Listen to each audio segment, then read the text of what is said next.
Welcome, welcome. Mega love shout out to all of Team Happy in the building. Thank you guys so much for joining in. Appreciate having you. I see Erica Wilson in the building. Welcome, beautiful. Thank you for joining me tonight. Love to travel with Wave. Welcome on in, Sissy. Appreciate having you. I'm just going to allow for a couple more people to come on into the chat.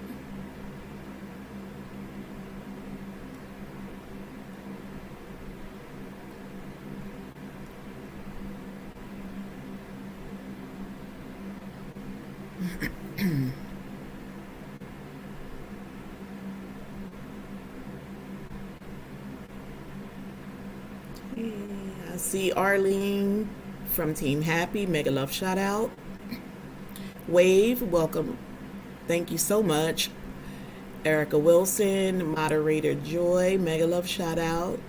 Sharice, welcome in, mega love shout out. Just being Sierra, welcome in, beautiful. Thank you for being here. Helenista, thank you for stopping in, sissy. Judith Daniels in the building, welcome, beautiful. Life with Missy, welcome, fave. Moderator Maya Dear, welcome, mega love shout out. Thank you guys for joining us tonight. Tonight, my panel guest is Sherry from Sherry's Corner. Please, guys, make sure after tonight's broadcast you go and check out Sherry's Corner. Beautiful family channel. My favorite uploads from Miss Sherry is her cooking. I absolutely love that, and I can't wait to get off of tonight's live stream so I can check out her updated RV upload that she recently put out.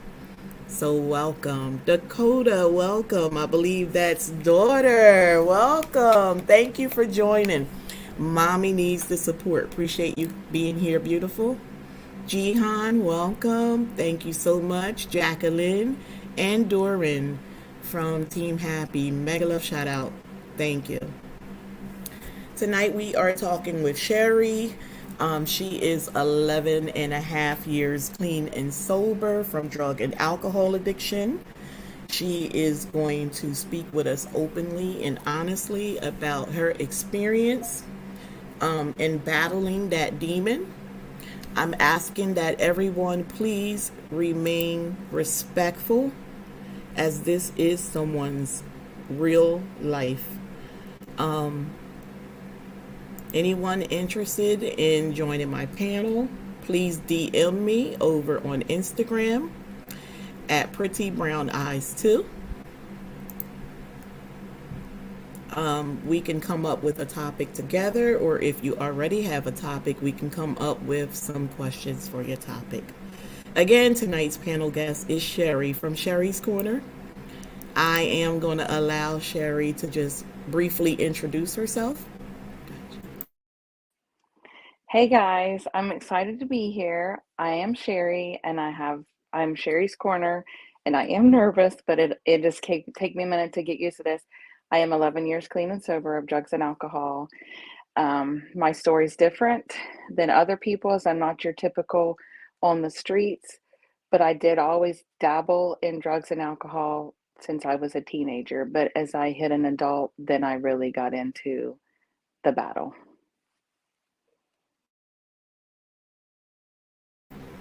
Again, I want to thank you all for tuning in. We're going to go ahead and get into tonight's topic because I am only actually slotted for 1 hour. Unfortunately, I have to go immediately after.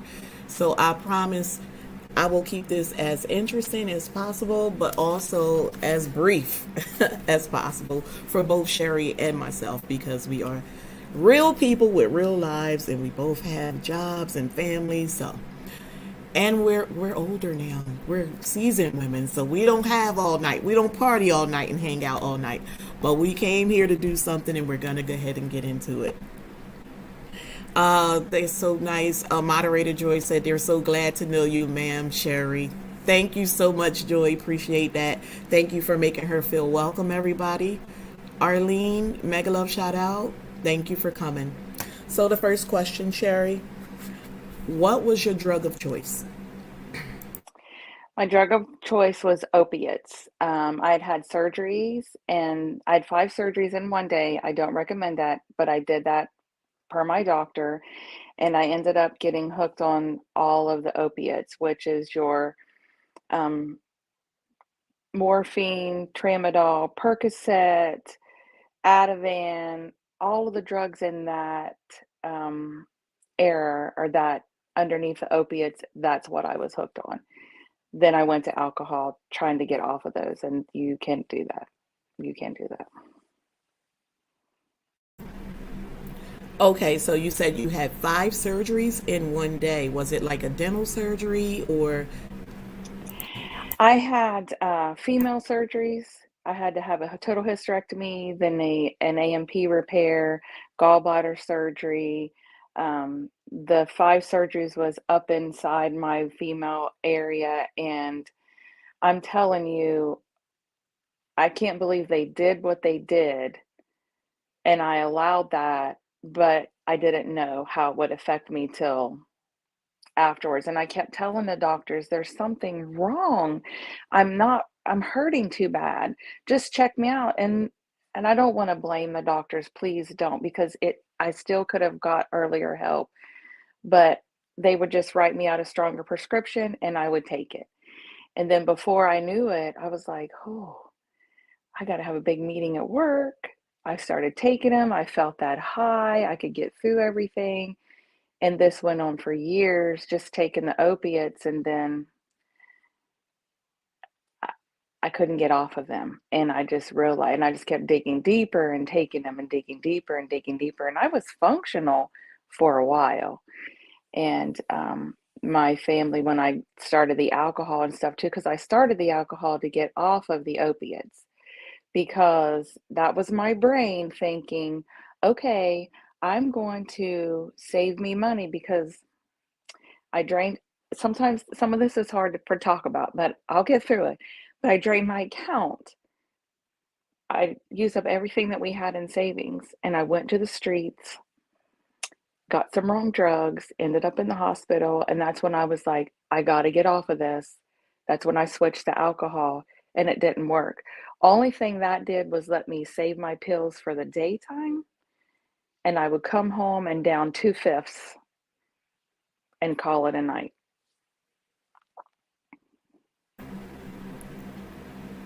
Okay. If you need a moment, you just let me know anytime during the stream, okay?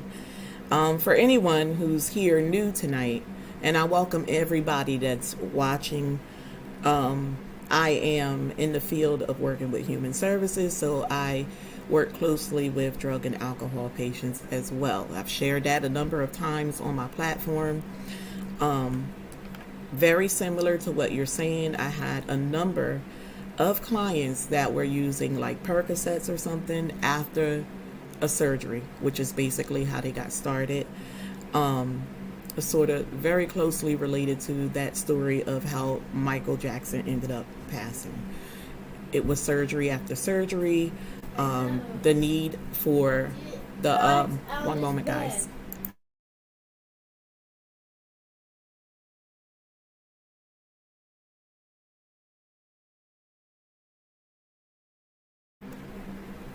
I'm sorry, motherhood, but it was very similar to the story of how Michael Jackson passed, where he was given more and more drugs. But with my clients, a lot of them say that they were given Percocets, and I know that back then getting those type of drugs were very easy.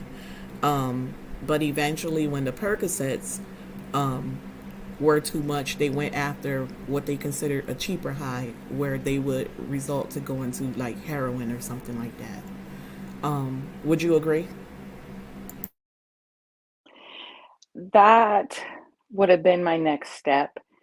if the drugs that I took on the streets that night wouldn't have landed me in the hospital. I probably wouldn't be here. Um, but then when I switched to the alcohol thinking that I could get off of it, no, the only thing that it did was just have me save my pills, and alcohol was cheaper. It was a heck of a lot cheaper, and there were times that if I didn't have to go to work, and I mean, my daughter's on here, so I mean, they lived it, but I would be drunk all day long, and they would just tell people that my mom is sick because they were younger then. They would just tell people they covered for me, and I think that's the part that I can't take back, but that's why when I got sober that I lived my life through my kids and did everything with them and was the type of mom that I should have been all along. Because I couldn't take back those 8 or 9 years that I was using and stuff, or the things that I did, but I made it better and we made memories. And that's what I want to be remembered by is yes, I might have overcame this and I work the program still every day, but I want to make those memories. But I don't mind sharing my story either, because if I can help just one person, then it was worth it. Absolutely. I still see a number of people coming in, and I want to welcome you all to Team Happy. Mega love shout out. I see Deandra. Welcome, beautiful. Thank you for being here. Being Kimberly or Linda. I always want to get you and Sierra's channel combined. Welcome. Thank you so much for being here. Yeah, this is a very touchy subject, everyone. We just want to give Sherry, all the emotional support that we can. Let's love up on her. Please drop some hearts down in the chat to show her that you're here, you're rooting for her. Thank you so much. I appreciate that. Sierra, can you drop her link, please? They're asking for her link, so I'm sure you're going to get some followers from tonight's stream, Sherry. Yeah, just drop some hearts down in the chat. Thank you guys. Just to show her that we're here emotionally for this support, because this is a very tough subject and we want to get through this. And we want to let her know that virtual hugs are here for her. Music marketers, welcome. Thank you for being here. Green Nation, welcome, King. Thank you for being here. Appreciate having you. And all of Team Happy. So, the next question, Sherry. Did you ever find yourself stealing from anyone to get your fix? I did. Well, obviously, I stole from my own self. I stole from our bank account, our savings, and I drained it. But my parents, my dad had had surgeries as well, but he never took his medicine. So I would go over to cook for them, and I would have an extra bottle, and it would just be regular Tylenol. And so they never watched me in the kitchen. So why should they? And I always knew where their medicines were. So I would swap out, take the Percocets and the Demerol, all those pills, and swap them with Tylenol or little other pills that looked like them, and I would have my dad's medicine. You manipulate. You learn to manipulate. You learn to lie. You just there was stuff I can't believe that I did, but I don't. That wasn't me, and I'm probably going to say something right now that might not you guys might not agree with, but addiction is a disease. And when it took over my brain, I wasn't in control of myself anymore. I had people tell me, "You could have got off of those a long time ago. Why did you do this?" What? No, people don't realize that when that part of my brain was took over by those drugs, that wasn't me thinking. The only thing that if I would not take a pill, I would start out with 3 pills at 5 a.m. My alarm would go off at 5 a.m. and I would automatically take 3 pills and lay back down for 15 minutes and take 3 more. I felt like after sleeping all night and I woke up, I had the flu symptoms until I started getting my fix. That wasn't me, but that's how I had to function in life. And I did that day in and day out. And then I would come home, put the pills away, and drink. Drink. I drank. It just took over my mind and my body for over 5 years. I absolutely understand when you say that it absolutely was not you and that it's an illness, because it truly is. Again, I work with individuals with drug and alcohol addictions, and it's a heck of a beast. It is. It's hard to watch individuals who are doing very well and then they decomp. It's hard to watch individuals that are high functioning but still nonetheless using drugs daily. So my next question is, how often would you find yourself drinking and using drugs daily? Every day. Like I said, it'd be 5 a.m. I would start out with the lower ones, the tramadol, which people say you can't get addicted to tramadol. I don't necessarily believe that. I use those to give me a quick high at first and just to get me through the aches and pains. And then I would take the stronger ones and get my day through work. And I function. I mean, I was supervisor of a high company here in Parkersburg. And when my job was stressful, but I was feeling it and I was like, I can handle anything. And I took them, and this is sad. I knew people who were taking drugs there, and as their supervisor, I manipulated them to give me what I wanted. I had to go back and apologize to everybody. I went back and apologized to the doctors. I apologized to the girls. I apologized to my family because I should have never done that and manipulated people to get what I wanted. But again, I've been forgiven and I know that what happened to me, I went through the program and I did things. And it's okay that I still feel a little guilt. That just keeps me accountable to not do it again. Sorry, I don't mean to get emotional on some things, but I'll be all right. I expect for you to get emotional. This is a very tough topic. That's why I definitely had to meet with you prior to going live to make sure you're comfortable, and anything that I can do for you as far as extra support, or even if you couldn't go through with this, I will completely understand. I do have a comment that I want to read from Judith Daniels. As the kid of a former drug addict, we can't hold you accountable for living your life. We are made to learn from our experiences, and I'm sure your daughter is an awesome woman because of you. I would like to say, Judith, from what I know of her daughter, she is awesome. Very close. You can see it in the content. I'm sure Sherry can't say enough about her daughter.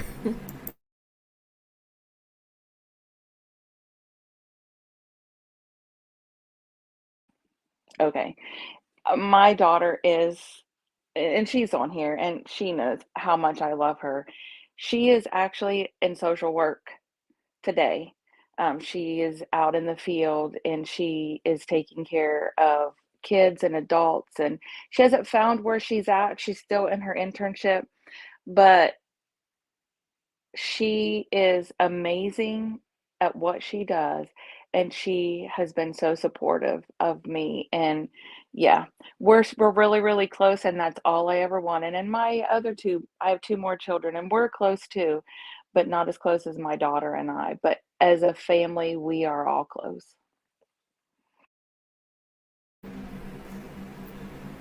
Welcome in for anyone that's still coming in. I do see my sissy, Just Simply Rose. Welcome, beautiful.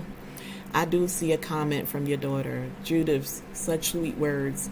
I'm proud of how far she has made it. I'm currently pursuing social work and working within recovery and mental health currently.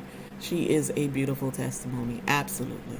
Absolutely. Anybody that comes in contact with Sherry, and it's just in our WOW group, Women on Watch, can wholeheartedly agree with that. She is a breath of fresh air. I tell her this all the time. I love the fact that we ran into each other by way of social media. It's a friendship that I'm never willing to let go of. I love Sherry. I think we all do. Yes, it's true. And if a person got this illness, you cannot tell them what's right or wrong because they wouldn't listen to you. So sad to hear the story of you, Miss Sherry. Thank you so much, Cecil. I'm sure Sherry appreciates that as well. They're saying don't apologize. These are your vulnerable feelings and they're totally valid. Absolutely. Yes, if you need to cry, anything you need to do, guys, please continue to drop those hearts down in the chat to just constantly show Sherry that she is loved and embraced, and we are giving out virtual hugs tonight. Because again, this topic is not easy. You're so brave, Miss Sherry. So proud of you. God bless you, Sherry, and your story will help many out there that is struggling with addictions, right? Your story will give them hope that they can get over it. Absolutely. Thank you so much for those kind words, Green Nation. Appreciate having you here again, sir. Wanted to let you know that. It's an honor. Yes, she is, from Missy. Absolutely. Next question, Sherry. Were there many times that you wanted to quit, but you just could not? Yes. I would try. I really would try. I would go to bed. This was before the alcohol, and I would say, tomorrow I can do this. I can do this. But I would wake up and I would go to the bathroom, and I would do this on the days that I didn't have to go to work, and I would try, but I'm telling you, it felt like I had the flu. I would ache, and then I would start shaking, and I didn't like that feeling. And so I would tell myself, "Oh, just one. Let's just go take one. We'll get through one." That one become two, the two become three, and then I realized it was a Saturday. I would just go get 2 bottles of rum, drink them, and I would be out for the day. Um, it wasn't until um, February 5th of 2011 I was going to take my own life. That's when that's when everything that happened to me, God went before me. I was finished my last 6 pills. I didn't have any more. So I drank myself. I mean, I drank that day. And it was early because we went and got my husband a little boat. And so everybody was asleep but me, and I was drinking, and I got into a dark, dark spot that day. I don't know why that happened that day. It was all God, but I got in that dark spot, and I was in the bathroom, and I looked out the window and I said, today's the day that you're going to die because you're a worthless piece of crap. And your family deserves a mom and a wife, and that is not who you are. And I remember looking in the sky and thinking, God, if you are there, if you are really there, you need to help me. The next thing I know, I don't remember. I was walking in my parents' house. I drove, but I don't remember that. And that from that point on, it was some things are a blur and some things are. I was ended up in the hospital on suicide watch. And you talk about humbling. They stripped me of everything, put me on a paper bed, paper gown, paper everything. I had a cop outside my door, and but the doctor come in and he told me he didn't understand how I could still be alive with that much. My blood alcohol was off the charts and the drugs that was in my system. He said I shouldn't even be alive. And he looked me straight in the eyes and he said, but God has a plan for you. And here I am. I mean, I went into rehab the next day, and it was hard as hell. I ain't gonna lie. I mean, it was not easy at all. But I did it. But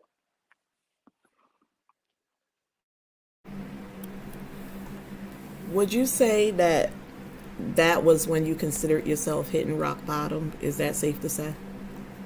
yes, because it was either God help me that day, or I had stuff in there to kill myself. And that's where, and they say rock bottom is where you're gonna have to be before you could look up. And that was it. And when I went to the hospital, and you have to know my mom, I mean, you see my mom on YouTube, but my mom and I do not have a very good relationship like my daughter and I. And I focused on my relationship with my children, but she was in my ear saying there. they're going to do this. They're not going to like you there. Da da da. And that doctor, when she was nagging me about things, that doctor come in and he looks at my mom and he said, "You can leave. This is my patient. She needs help.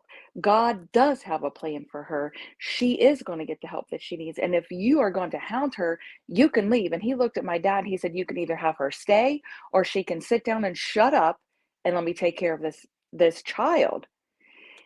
And from that point on, I knew that I was going to be fine. I mean, I had to sign papers because I chose to go into rehab without any drugs at all.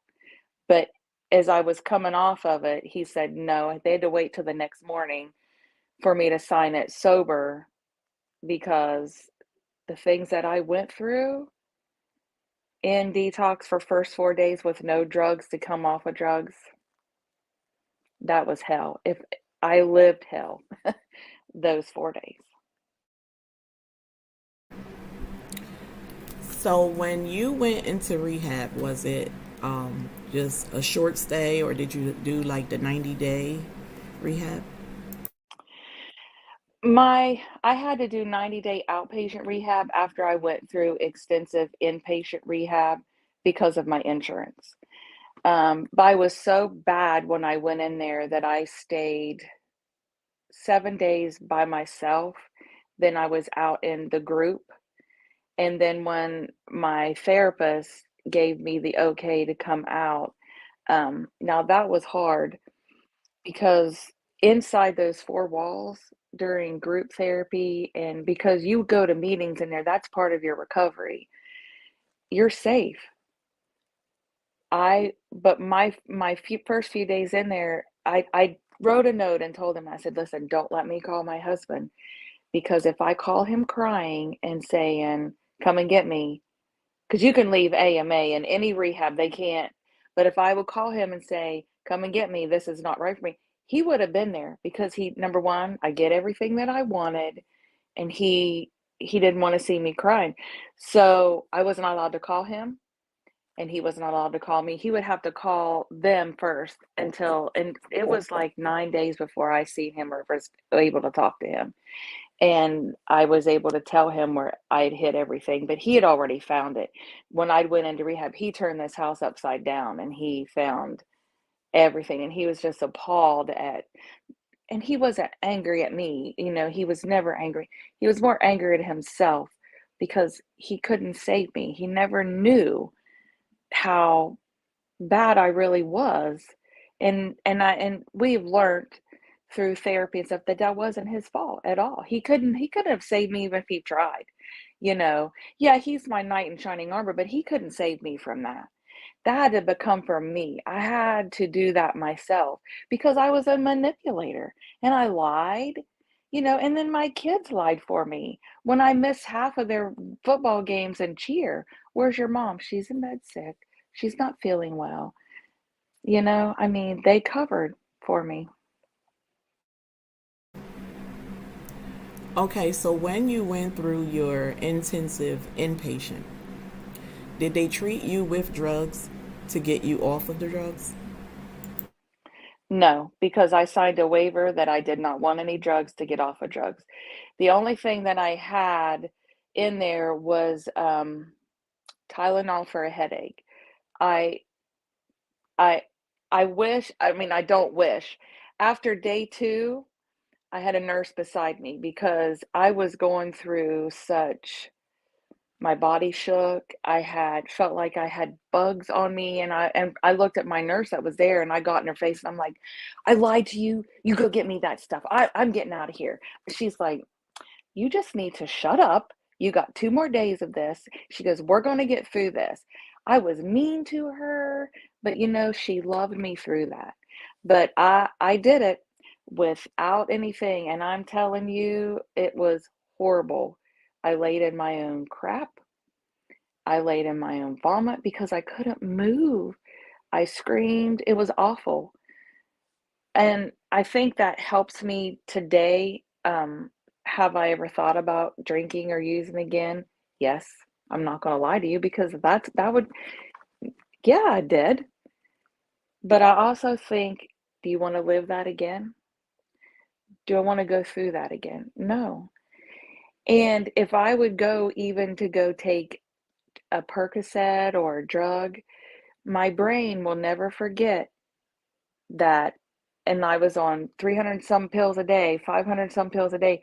It would trigger and it would take me back to those 500 pills a day. And if I would take more than four, I would be dead. And that's how people overdose, because their body, they get used to it, and your body becomes immune and immune.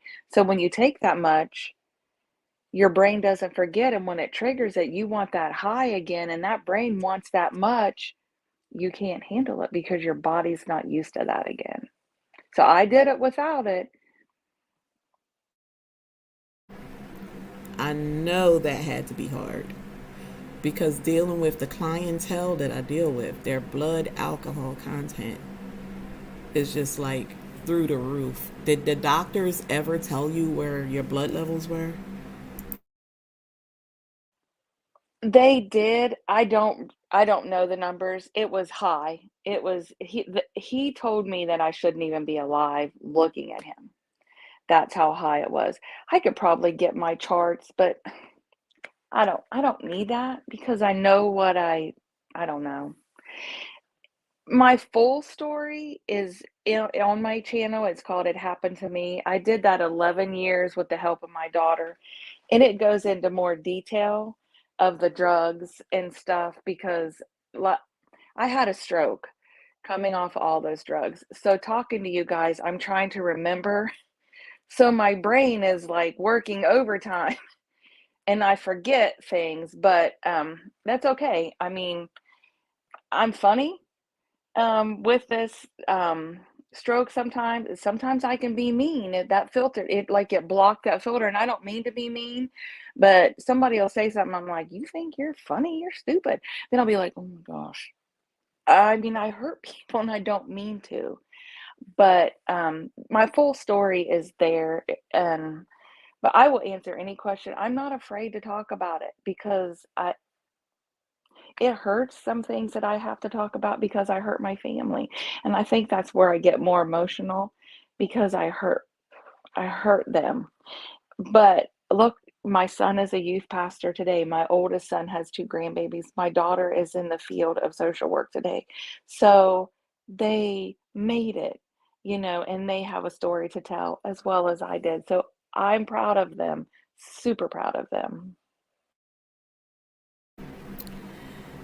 I know sometimes it get very hard to talk about it, but again, before we actually went live, I was sharing with Sherry that I do have a young lady that I call my sister, who was also addicted to drugs.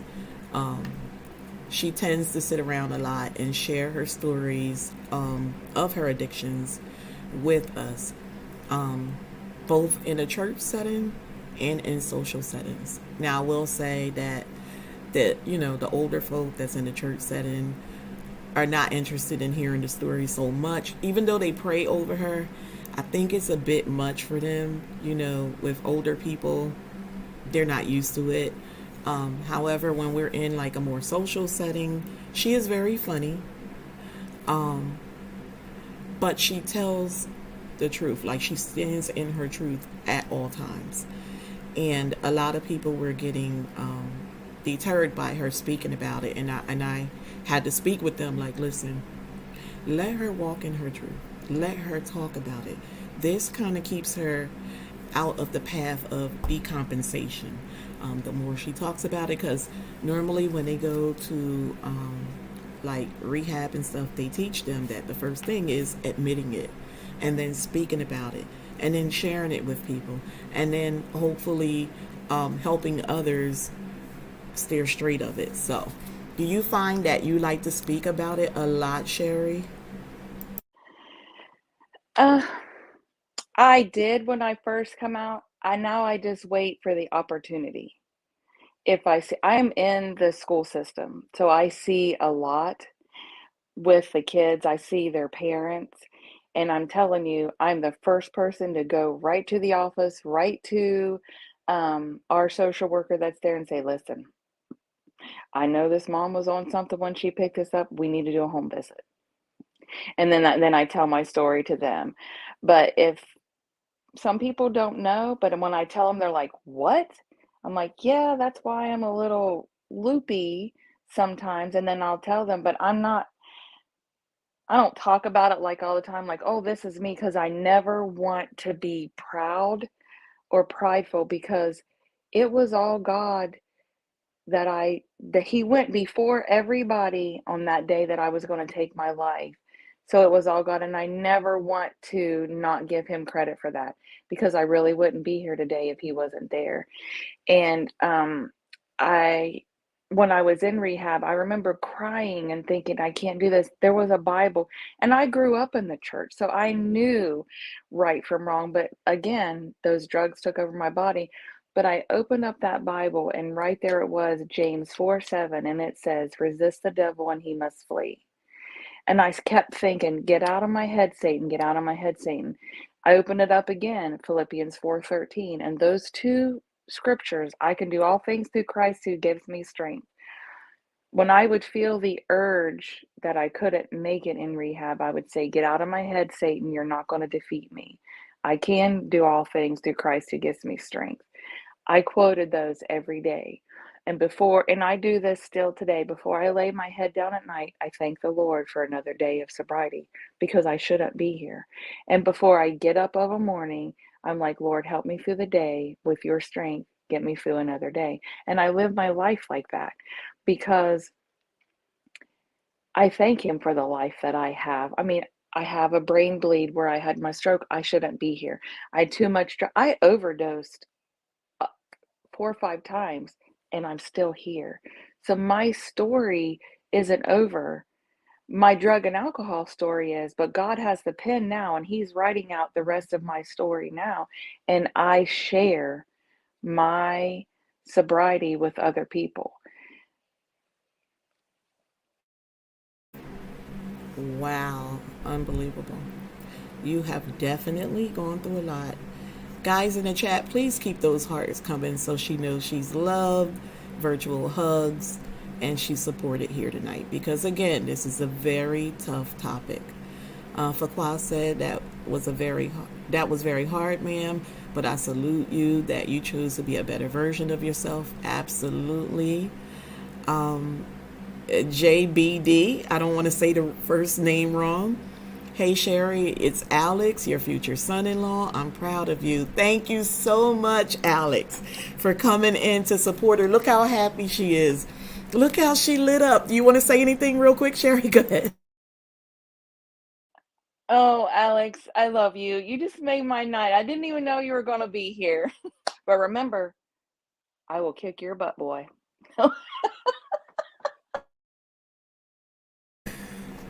Miss Sherry's a piece of work. I told y'all, a breath of fresh air.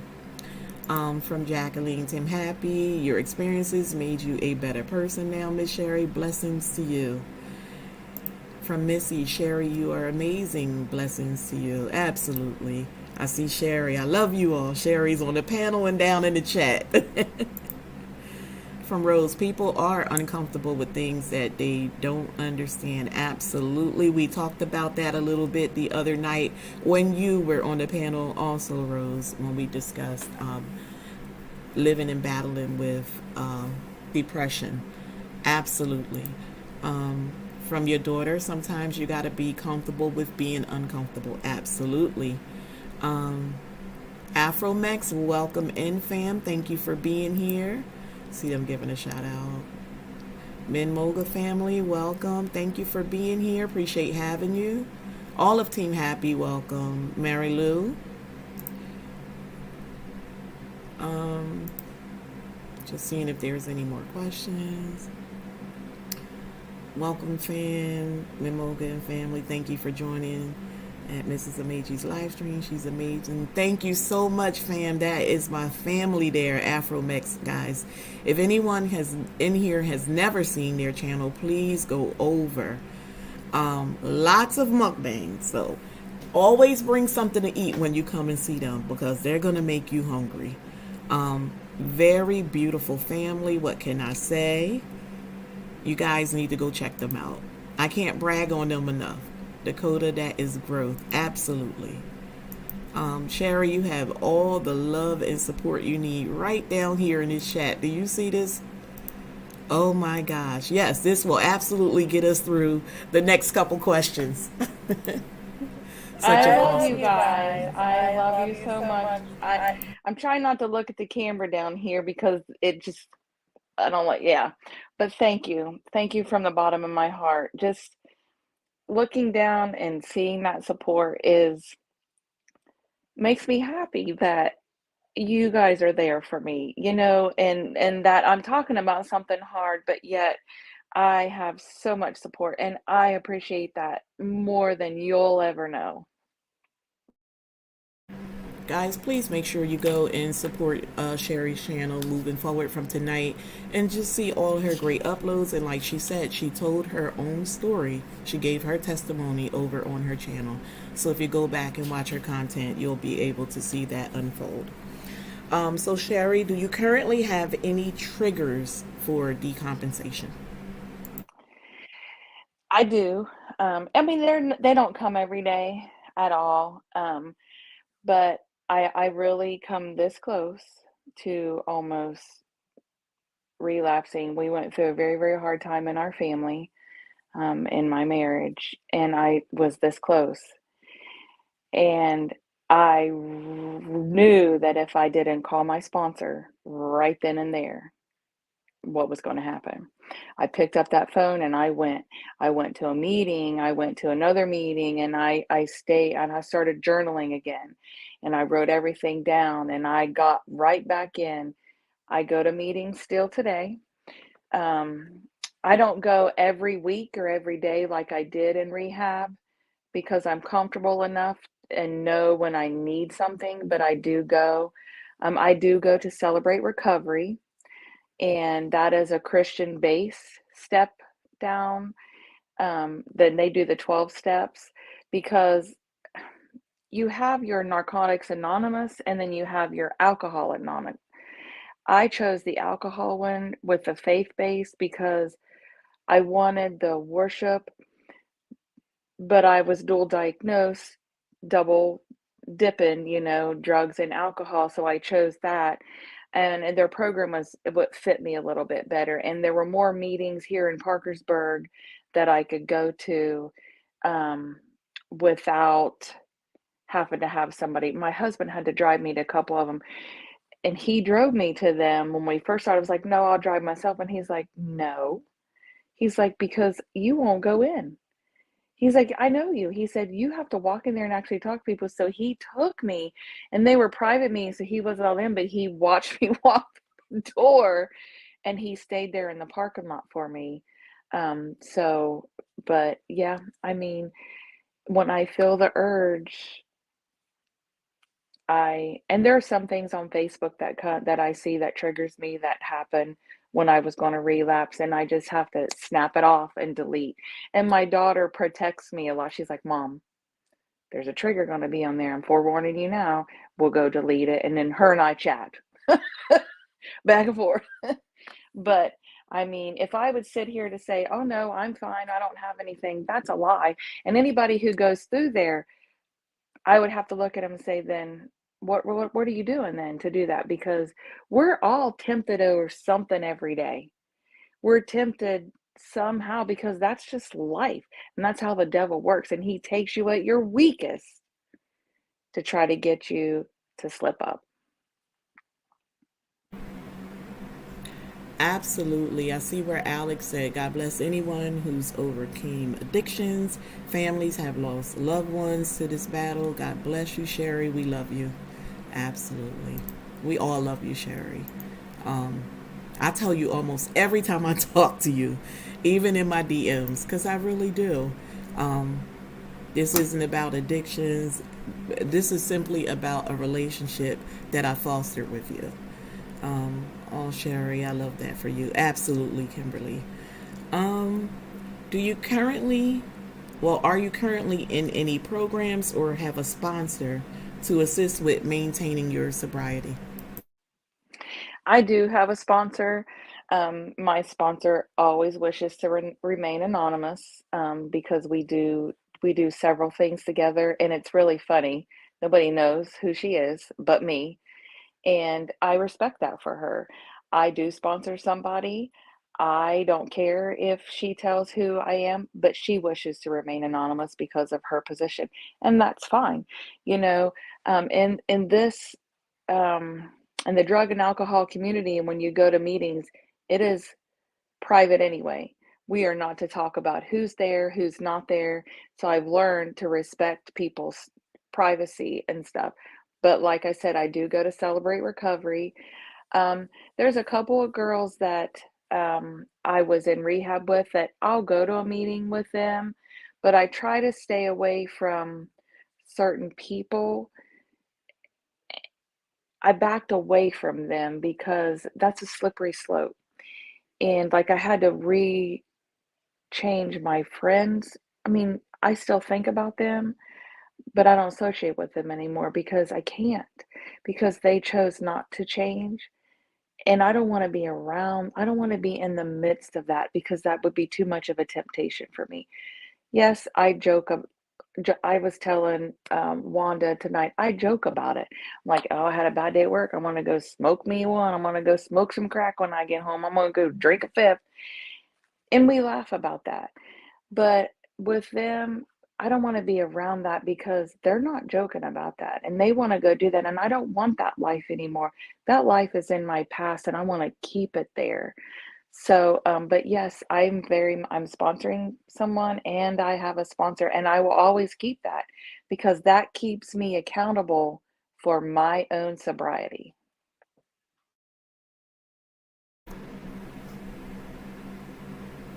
Welcome, Harmonious Thompson. That's my cousin, everyone.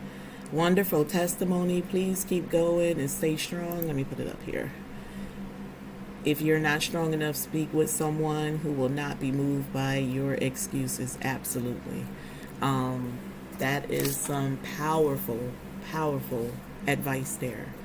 You have to, I know that your sponsor must be an amazing person who keeps you on track. Um, I do understand that you are going to keep her anonymous. I absolutely understand why. Um, do you celebrate each year in honor of your sobriety? We celebrated my 1 year. When I hit 1 year, we went out and celebrated, and then I did my 5 year. My 10 year was a big shebang, but I didn't know about it. It was it was a year after all of that, I was going to relapse. But anyway, I woke up that morning and I told my husband, like, I'm 10 years today. I'm 10 years today. He's like, yeah, good morning. I went into my daughter. I'm like, I'm 10 years today. I'm like, oh, man, they was all like in a poopy mood. I'm like, dang. So I just went about my business, and my husband's like, hey, I want to take you shopping today. He's like, let's just go out shopping. I went out as was. I just pulled my hair up like this, didn't put any makeup on. I thought, well, we'll just run to the store real quick. While we were gone, my daughter, sneaky peek, had a whole house full of family members here, and my son come in from out of town. And my husband was on his phone the whole time, and I'm like, "Who are you talking to? Who's on your phone? Who's on your phone?" He was like, "Oh, it's your daughter." And I'm like, I get onto her. I'm like, "Listen, your dad took me shopping. Stop texting us. What do you want?" Stop being nice. So she's like, "Nan's here. She brought over a cake." So we drove up, and he's like, "Yeah, your mom's here to celebrate 10 years." I was like, "Oh, that's nice. We are going to celebrate something. I'm 10 years."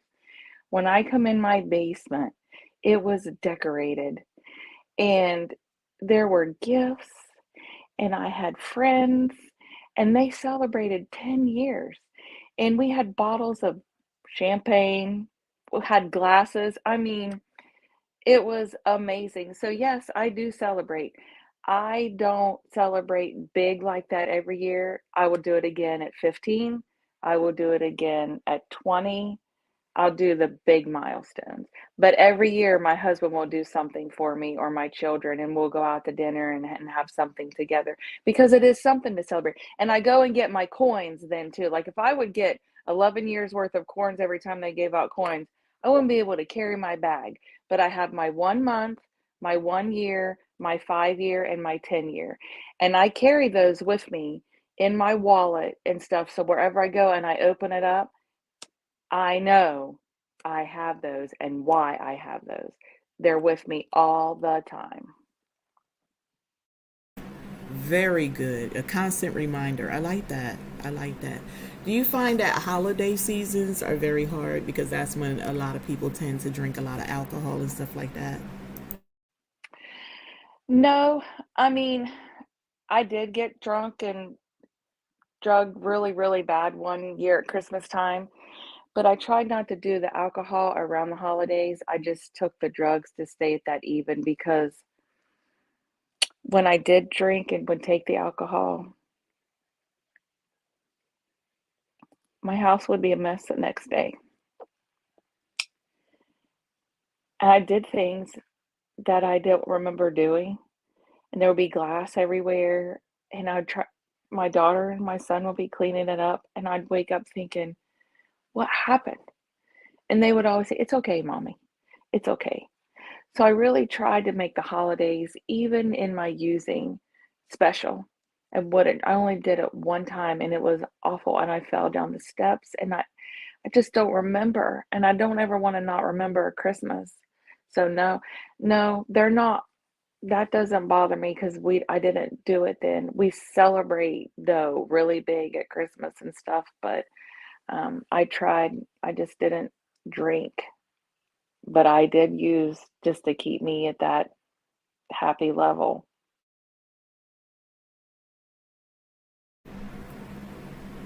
Um, so you would say your biggest supporters, so hubby, Dakota, Alex, your mother, like all your family.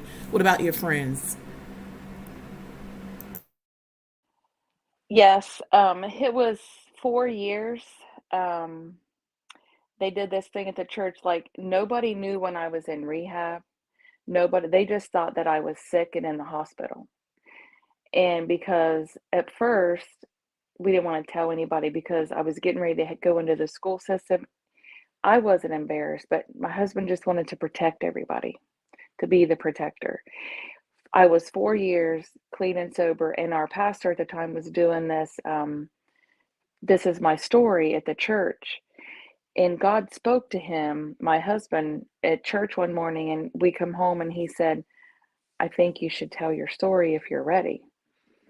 So we sat down as a family because I told my kids, if I get up and tell my story, you're going to hear it. And I'm going to be talking about things and it's going to open up wounds. And both my son and my daughter, they sat down and they said, "Mom, yeah, it might open up wounds and it might hurt to hear that. But if you can reach one person, then it's worth it." So that's when I stepped out of my comfort zone and I stood in front of 300 people that night at our church. And the gasps in the sanctuary when I told them what my story was all over. But then afterwards, the support, the love, and I have it. And and they're like, "Hey, come speak at this church," or "Hey, come and speak here. Come and tell your story." So yes, I don't have any negative other than the people who never wanted to get sober or get clean, and that's their loss. I pray for them and I love them from a distance, but I don't have to be around them. Yes, the best thing you can do is disassociate yourself. Not 100%, like meaning you're no longer connected to the individuals as far as being friends, but if it's going to hinder your progress or send you in relapse and or decomp, it's in your best interest not to entertain being in that circle. At least if it's only temporary, then so be it. Um, because you have come so far. 11 plus years is a very long time for someone who was completely dependent on both drugs and alcohol. Like you said, duly diagnosed. That's tough. You're dealing with two. You're battling two demons at once. So again, I commend you. Please, everybody, keep those hearts coming in the chat so she know that she is supported and loved, and the virtual hugs are out here for her. Thank you for coming in, House of Jasmine.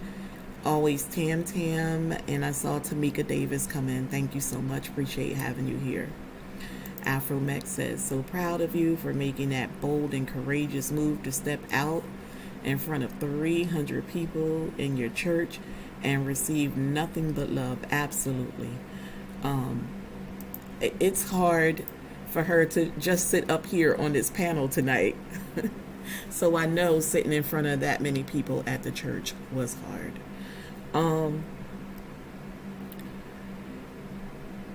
I also want to apologize to you, Sherry, and I never said it, and I'm going to say it now publicly in front of everybody, because although we host these group collabs, there is one that we are running monthly called Adult Beverage Collab, and you put these collabs together and you shoot them out, Sierra and myself, just so people can join in on the fun as content creators. But never once did I stop and think that maybe this could have been a trigger for you. It wasn't until lately that I thought about that. So if for any reason it was offensive to you, I apologize. I had no idea. No, it wasn't. I was used to it. I was like, oh my God, you made me think. I'm like, oh my gosh, adult beverage. I don't drink anything but Diet Coke and coffee. And then I'm like, oh, coffee. That is my adult beverage now. I got two, two right here. I drink coffee 24/7. But no, it wasn't. And I didn't take offense to it. And I don't take offense to people when they don't know. One of my friends who didn't know, she would come up to me, she said, hey, you want to go out and smoke a joint? She didn't do it. Or you want to go get high? You want to go drink something? I'm like, yeah, sure, why not? When I told my story, the girl was crying and hugging me. And she's like, I'm sorry. I never would have said. I'm like, no, I'm okay to do that. It helps me. It helps me. And I like to have fun and I like to be funny, but you did not offend me, but I appreciate your apology. I love you. And I love you more. But if you notice, ever since we put out that collab for adult beverage, I always advertise it like, and coffee is an adult beverage, tea and mocha is an adult. All of that for you, and you didn't even realize it. I'm sharing that with you now. Oh my God, when I thought of it, I was so hurt. I was like, I hope I didn't offend her. We need to talk. And I'm going to one day be able to say it. And when you said that you were going to come on my panel, I said this would be the perfect time, because I'm not going to tell it to her in private. I'm going to say it to her in public. So there it is. My apologies if I offended you. Again, we just put these collabs together according to how we're feeling, what we think is going to do good. But never did I stop to think like we have Sherry in this group. And unfortunately, I know things happen like that, but I still wanted to give you a sincere apology for that. What advice do you have for anyone that may be battling these demons, either drug or alcohol? Well, first of all, addiction does not discriminate. It does not discriminate at all. It will sneak in. And I'm not talking alcohol and drugs. I'm talking there's food addiction, pornography addiction, sex addiction. Addiction comes in many forms. If you find yourself caught and you want out, if you are drug, alcohol related, private message me. I'll find out where you're at. I'll figure out who is the closest one to you and get you to someone who can help you. If you don't want to DM me, if you Google, they are doing, since COVID, they do virtual, private, online, and those are free classes too. And you're anonymous. They don't know you. They will help you. Don't be afraid to tell somebody, because they're there to help you. You go to someone who you can trust that can find you that help. It is a very demon. It's Don't fight that demon alone. You reach out and reach out and go find the help that you need. And whatever I can do, I will back you 100% and try my best in whatever state, city, or wherever you're at to get you somewhere where you can get some type of help, because there's help out there. And remember, God has a plan. Like He has a plan for me, He has a plan for you, He has a plan for all of us. We just have to accept that plan. There consequences for what we do? Absolutely. Is it going to be easy getting off of your addiction? Nope. No, it's not. But is it doable? Yes. You will go through hard stuff, but I'm telling you, each year that you celebrate is worth celebrating because you have your life back. We are about to wrap it up, ladies and gentlemen. I want to thank everyone for coming in tonight. Thank you so much, Sherry, for being on the panel and being brave enough to get through this. Again, this is a very, very tough topic. For anyone who's coming in now or the latter portion of the show, Sherry did explain that she became addicted by way of having 5 surgeries in one day as a result of becoming dependent on drugs, and she wanted to find a cheaper way. She started exploring alcoholism, and then in turn started using both, so it kind of spiraled out of control. That is the Sherry that people knew, I want to say like 11 plus years ago. Today, Sherry, how would you describe yourself? Tell them like some history on yourself as far as your personal and professional. When I got out of rehab, I went ahead and went back to college, and I started to go to be an interpreter. And then I went into medical assisting. I just didn't know what I wanted to do, but I just was filling my brain full of stuff to help. But I know I wanted to work with children, but I did not want to go back into the corporate world because I was at the top of the ladder at this very big company, and it was too stressful. But I know I wanted to help people. They say my gift is hospitality and a servant's heart. I want to serve people. I love to do stuff for people. I'm currently a teacher's assistant, proud of it. Don't want to be a teacher. They have to deal with those parents. Me, I actually sit down at a table. I teach kids to write their name, learn their alphabet. And at the end of the day, I'm out the door while the teacher's inside working on her A, B's, and C's to try to talk to the parents. Not me. I love my job. I love working with those kids. And like I said, when I see something, I'm right there and I'm ready to do a home visit. I'm ready to help those kids and their parents. I love to have fun. Go check out my channel. I have family vlogs on there. I'm funny. And when you talk to me sometimes too, like I said, my mind will go blank. But in the words of my daughter, when I had that stroke, she'll go, use your words. And it'll just trigger my brain. But I'm real. I am who I am. You either like me or you don't. And you know, I don't care. I really don't. Just want to go over the last few comments down in the chat from Dakota. Proud of you, Mom. Thank you so much, Dakota, for being here. You balance her well. Stay on top of her. Keep her encouraged. Do everything that you're doing continuously because it is working. We love you and we love Sherry too. Thank you so much, Dakota. This is a real topic for many people. You open yourself up to strangers, and I wish you the best. Your bravery is what's going to get you through. Absolutely. I'm happy. Okay. There's some more hearts for you, Sherry. Exactly, Sherry. So, guys, thank you so much for tuning in tonight. I'm not sure who I have lined up next week. Still waiting on some return DMs, but we'll have something going on, I promise, even if it's just me myself. The only thing that's going to keep me from it, in the words of the girl on the color purple, is if I am under the weather or something's going on with my family. Other than that, we should be here at 9 p.m. Eastern Standard Time next week on Tuesday for another real topic. Thank you guys for being so hospitable and receiving of Sherry and her story.